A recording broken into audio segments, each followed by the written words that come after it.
তো দেখো বন্ধুরা, আজকে আমি কোথায় উঠে বসে আছি। সো হ্যালো এভরিওয়ান, কেমন আছো সবাই? তো আজকে আমি একটু যেতাম রায়গঞ্জে, আর আজকে মনে হচ্ছে গরমটা একটু বেশিই করেছে। তো ফাইনালি গ্যাস বুকিং করেছিলাম 10 দিন পর, আজকে ডিএসসি নাম্বারটা দিয়েছে, তো ভাবলাম গ্যাসটা গিয়ে নিয়েই আসি।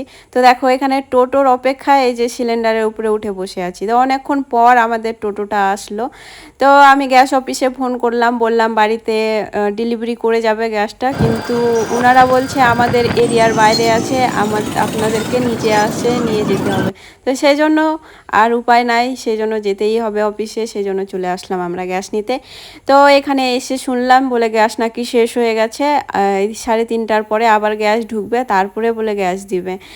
তো বসে থাকলাম 4 ঘন্টা ধরে, চার ঘন্টা হয়ে গিয়েছিল।